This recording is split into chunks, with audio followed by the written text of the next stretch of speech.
Gilles Béraud, bonjour. Bonjour. Alors, tu es délégué général de la Fondation des Transitions et également porte-parole du collectif Stop Exclusion Énergétique. Avant d'évoquer les travaux et les actions de la Fondation, est-ce que tu peux nous donner quelques chiffres sur l'exclusion énergétique, ce que ça représente aujourd'hui et l'enjeu ?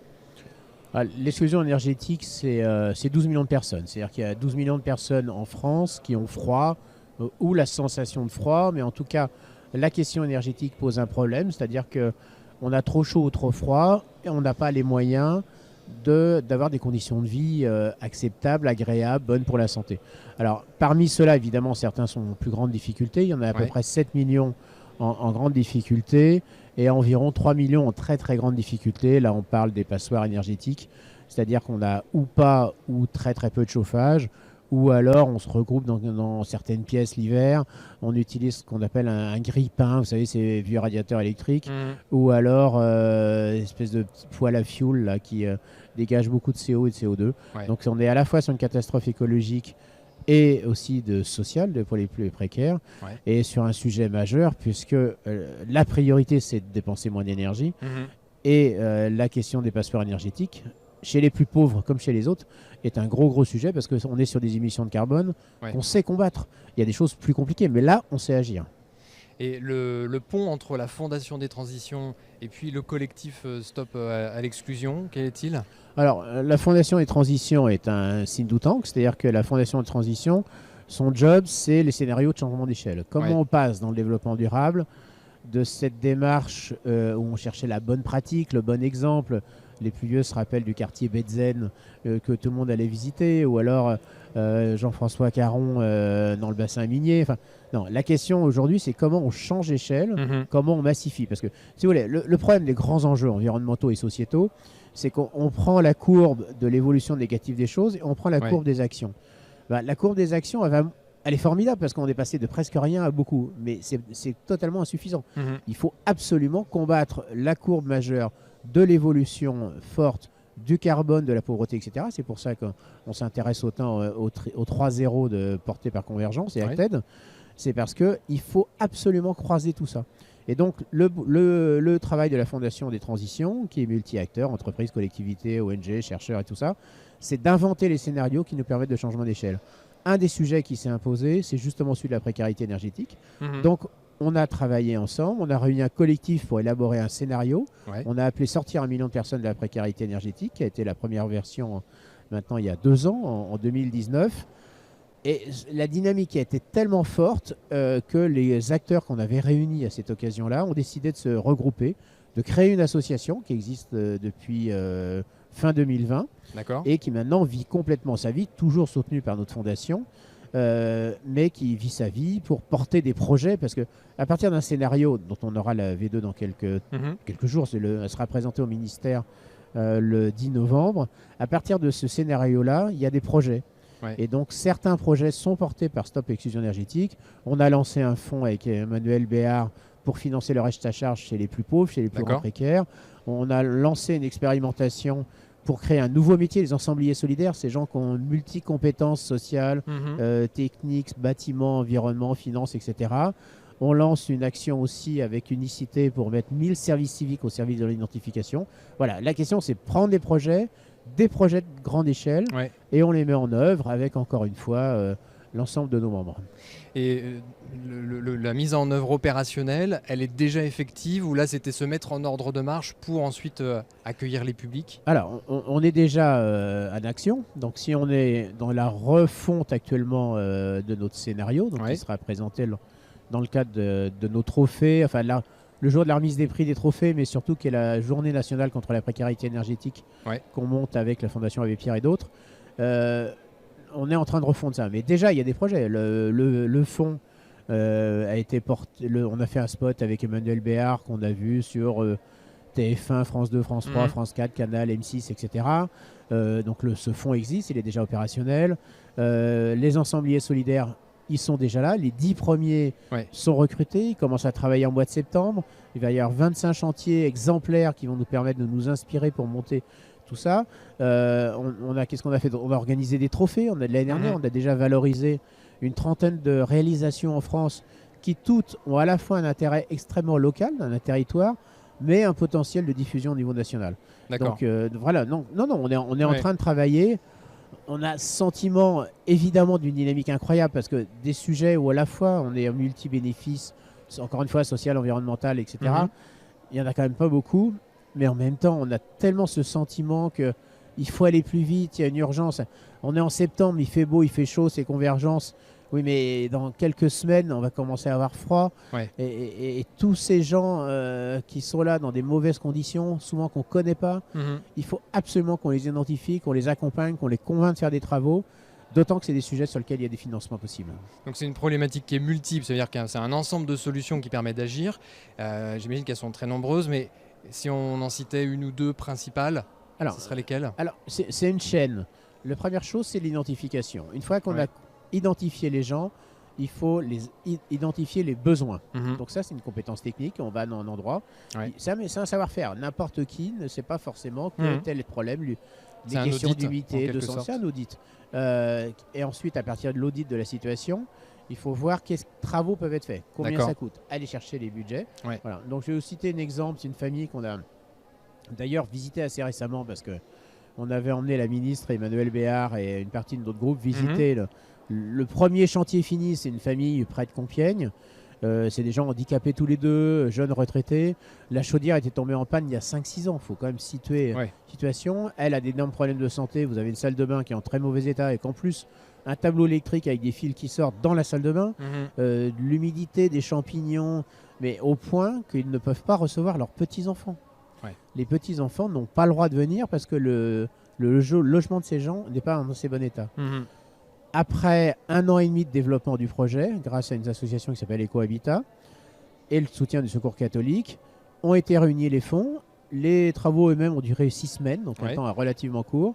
Et on était le jour du retour chez eux avec tout le monde. C'est un moment d'émotion extraordinaire. Et cette femme qui nous dit, et qui dit à la ministre, mais enfin, je vais pouvoir finir mes jours dans des bonnes conditions. Je ne vais plus avoir froid chez moi. Et c'est beau. Alors après, il y a aussi plein de difficultés parce qu'on se rend compte qu'il faut aller parfois un peu plus loin, qu'il faut aussi aider les gens parfois à avoir des rideaux parce que ne pas avoir d'argent, c'est aussi le fait qu'on laisse les volets fermés dans la journée parce qu'on n'a pas les moyens d'acheter des rideaux. Donc il y a des mouvements de solidarité. On travaille avec du mécénat de compétences internes d'entreprises comme Leroy Merlin ou Saint-Gobain. D'accord.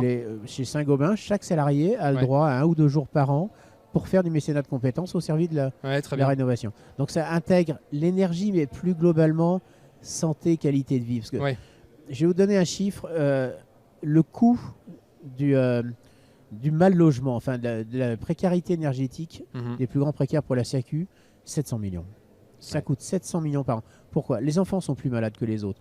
Et si on va plus loin, qu'on regarde l'échec scolaire, etc., tu vois très bien que cet enjeu, on parle de 20 milliards, je ne sais pas si l'étude est sérieuse ou pas, mais peu importe, mais on est sur des coûts sociaux extrêmement importants. Donc c'est de la solidarité, c'est de l'environnement. Et comme ça touche l'habitat, ça touche l'énergie, on a des ambitions en France. On doit tenir nos ambitions européennes, notamment post-COP21. La première chose à faire, c'est d'isoler massivement, de changer les systèmes de chauffage. Donc c'est vraiment ces proportions-là, ça semble évident, mais mettre en œuvre, c'est compliqué parce qu'il faut arriver à faire que le bénévole du Secours catholique ou de la Fondation Abbé Pierre ou le salarié des centres communaux d'action sociaux, les CCAS, qu'on ne connaît pas très bien souvent, mais qui sont très importants. Les gens du département qui ont l'action sociale, l'économie et la formation qui est portée par la région, l'intercommunalité qui soutient, mais aussi des entreprises, des artisans, des grandes entreprises. Il faut trouver de la fluidité de l'organisation. Il faut rassurer parce que des fois, un artisan peut penser que c'est des précaires, donc je ne vais pas être payé. Pas payé En réalité, ce n'est pas vrai parce qu'on peut créer des outils.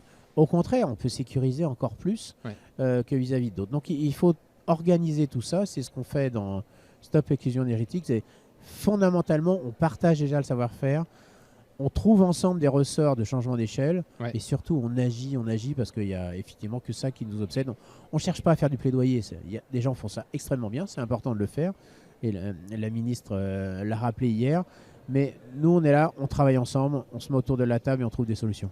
Donc finalement tout est déjà en bonne voie pour passer à l'échelle. Est-ce que il manque un ingrédient ou est-ce qu'il y a des zones risques pour que le passage à l'échelle ne soit pas suffisant? Ce serait quoi le frein qui pourrait se présenter?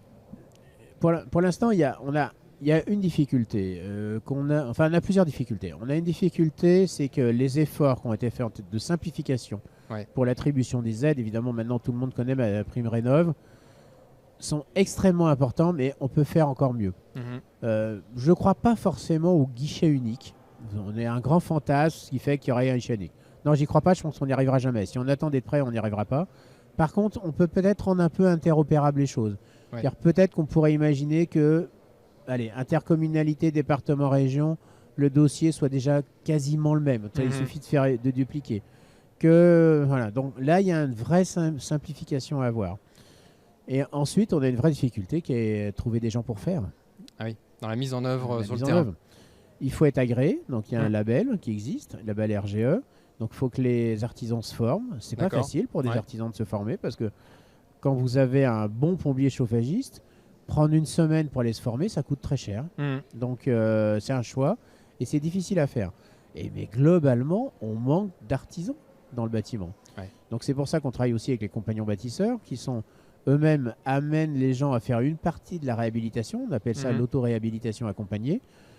Parfois, c'est pas facile à faire. Il y a même des métiers que ne peut pas faire quelqu'un. Ça demande un vrai métier. Donc, il y a beaucoup à inventer de ce côté-là. D'accord. Mais c'est vrai qu'une des grandes difficultés aujourd'hui, c'est le manque d'artisans. Et combien d'artisans sont labellisés? Combien il en faudrait pour pouvoir couvrir la globalité du besoin? À peu près des chiffres là-dessus? Alors, j'ai pas les chiffres. Non. Ce que je sais, c'est qu'on en manque tout le temps. Et je sais pas combien d'emplois il y a. Mais peut-être ici, dans ce monde de convergence où il y a beaucoup de jeunes, je crois que travailler dans le bâtiment, c'est aussi de l'action sociale, c'est aussi de l'action environnementale. Je crois que beaucoup aujourd'hui cherchent des valeurs, une raison. On parle de raison d'être d'entreprise, mais je crois que si on parle de raison d'être d'entreprise, c'est parce que chacun d'entre nous a besoin d'une raison d'être sociale, sociétale, y compris dans son job. Et je crois qu'il faut convaincre aussi qu'on a besoin d'eux et qu'on peut gagner bien sa vie dans le bâtiment. Et qu'effectivement, quand on mène des travaux chez des gens en grande difficulté, on leur rend service à la planète, mais on y a un rôle soi-même. Voilà. D'accord. Je suis désolé, je n'ai pas de chiffres. Rendez-vous l'année prochaine, je préparerai je préparerai des fiches. En tout cas, sur l'orientation, mais on est très loin, très très loin des besoins. D'autant que je suis totalement convaincu qu'il va y avoir beaucoup plus d'argent sur le sujet. De toute façon, le Green Deal, le pacte européen met l'emploi de façon importante. Michel Derdevey, hier, qui est président de Confrontation Europe, citait le fonds que Mme von Leyen a voulu mettre en place. Il va se mettre en place. C'est beaucoup de milliards au niveau européen. L'habitat, il y a toute sa place. Maintenant, il va falloir faire. Et donc, pour faire, il va falloir former massivement à tous les niveaux, tant ces accompagnateurs, tous ceux qui s'accompagnent le projet, ces gens en grande difficulté, que les artisans capables de mettre en œuvre de l'isolation, du chauffage, refondre un réseau électrique, enfin tout ce qui fait qu'un habitat est un habitat qui protège et qui est agréable à vivre. Très bien. Alors une dernière question par rapport aux acteurs économiques. Tu as évoqué quelques exemples de collaboration, des gens comme Leroy Merlin par exemple. Des acteurs économiques qui ne seraient pas des grands groupes et qui ne seraient pas forcément sur des compétences liées à des travaux et de l'artisanat. Est-ce qu'elles peuvent contribuer et de quelle manière? Alors, d'abord, il y a plusieurs façons de donner. Je pense qu'aujourd'hui, effectivement, quand on est une entreprise ancrée dans son territoire, l'habitat a toute sa place, au même titre que reboiser, protéger, etc. Et on a des dons qui viennent défiscaliser, etc. et qui peuvent permettre, y compris, d'aider ses propres collaborateurs à lutter contre la précarité énergétique. C'est le cas de PME. On discute aussi sur beaucoup de projets dans ce domaine-là. Et puis globalement, il n'y a pas que les grandes entreprises. On a aussi une entreprise comme One, qui est une entreprise du Vaucluse, qui est un délégataire C2E, qui fait de l'efficacité énergétique, qui est membre de l'association, ou Helio, qui fait à peu près le même métier, mais qui est un peu plus gros, qui est sur toute la France. D'accord. Je pense qu'il y a beaucoup d'acteurs économiques, il y a beaucoup d'acteurs associatifs, et évidemment, il y a le monde de l'ESS. Il y a une organisation comme le Chenley, qui est dans le nord de la France, mène des travaux, forme des gens. Le groupe SOS met l'accent aussi sur la formation. Voilà. Donc, je crois qu'il y a vraiment beaucoup d'acteurs qui peuvent agir sur le sujet. Je crois que c'est aussi ça qui fait lutte contre la précarité énergétique est un sujet aussi fort et enrichissant parce qu'on peut le régler. Oui. Et quand on règle le problème dans une maison, c'est pour 20 ans. Et c'est assez rare dans notre monde d'aujourd'hui de se dire, cette famille-là, ouais, c'est bon pour 20 ans, quoi. Oui, c'est beau. C'est beau, ça fait du bien entendre. Absolument, c'est très positif. Merci beaucoup Gilles. Bah, merci à toi.